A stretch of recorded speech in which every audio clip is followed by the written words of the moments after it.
I've lived in Brisbane essentially all my life and I haven't seen storms and floods like this all being thrown at us at once. And that's why today it is such a serious and very dangerous situation. The hail, storms and further flooding expected from Moreton Bay to Bundaberg. If you have already flooded this week, you could flood again if a storm hits your area. That message coming too late for many Brisbane residents. Quickly did the water come up? Oh, it's probably in about 20 minutes, half an hour.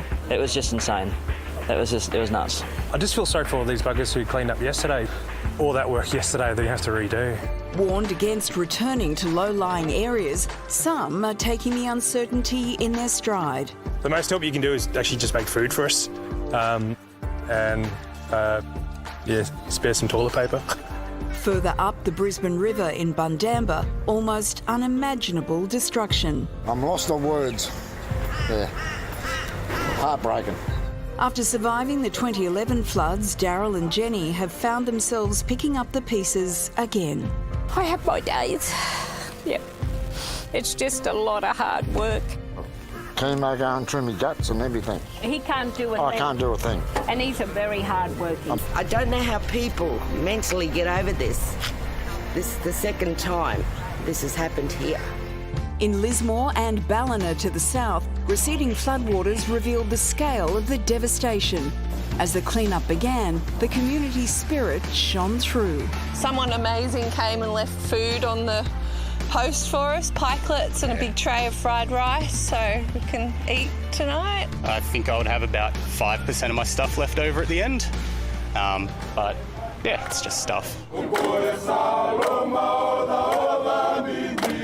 These Fijian abattoir workers, heroes of the evacuation, are sticking around for the recovery effort. We are going house to house just to give our helping hand. But no one is under any illusion. A long, hard road lies ahead. Chris Barth has spent today seeing the destruction firsthand and joins us now. Chris, you were in Ballina a little bit earlier today. What's the situation there? Look, it's still quite rough. The water is receding in Ballina. We're just up the road at Lennox Head because telecommunications are still not great. So if you are trying to contact loved ones in the area, don't panic. It's been really, really difficult. There's very little internet, very little telephone signal, which is why we're up here. Interestingly, in Ballina, the water's going down, but the sea's played a really big role in this. There have been big high tides, which has been holding the water in Ballina, effectively stopping it from going out to sea and receding. A lot of residents who had to evacuate have heeded the advice, basically after what they saw at Lismore. It's still going to be a long time before they're going to be able to get back to their homes, probably around 48 hours or so, because a lot of the roads are still blocked by floodwaters into Ballina, so access is really, really difficult. So we'll still be waiting probably a few days before we can truly assess the extent of the damage. Barthy, you mentioned Lismore. You have been in Lismore today and it looks like the clean-up has already begun? Oh, look, it's begun in earnest. It is extraordinary. Street after street after street, actually block after block after block in Lismore, people are cleaning out their homes. There are piles of rubbish outside their homes, belongings that they had that just are completely useless. It's interesting, in the Richmond Valley there's already a bit of a landfill problem, so heaven knows where it's going to go. But people need to clean their homes out so that they can get rid of the stench, because we've had a few days, the waters have receded, it's really starting to stink in Lismore. There's still a really big problem with fuel. Supplies are slowly coming back in, but people are finding it very difficult to refuel their cars. A lot of the supermarkets were inundated as well, so food is actually quite scarce. So the work that people like the Sikhs, who we saw in the bushfires, doing such a great job, the sort of work that they're doing in Lismore is fantastic.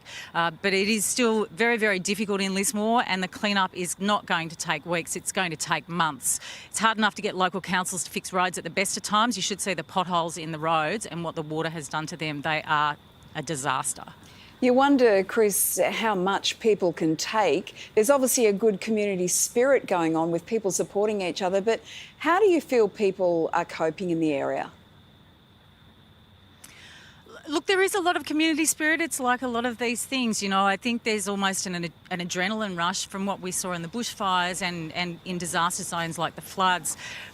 But I think that the real damage is done when people actually get a chance to take a breath, when the immediate disaster is over and they have to consider what they are going to do. And it's not just big centres like Lismore and Ballina. There are islands in an inland sea up here everywhere. Really small communities remain cut off by landslips, by water.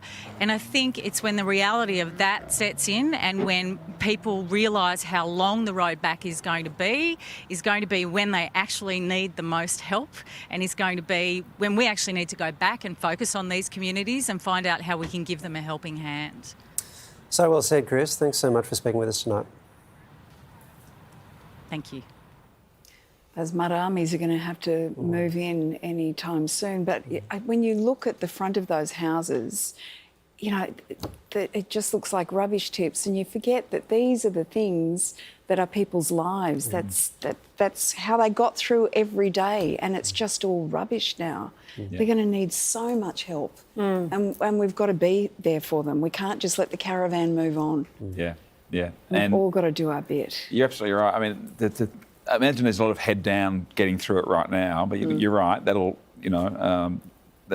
subside to an extent, and they'll need everybody's help to get in there and help. But just that idea, and even the lady earlier in the story who just said, I can't live here anymore. That dawning on you that this is my home and it's gone, and what my future is, I don't even know where that might take place. That's right. Yeah, there's a physical clean-up, and then there's all the stuff with their mental health afterwards. Yeah. Like, it's just huge, never ending.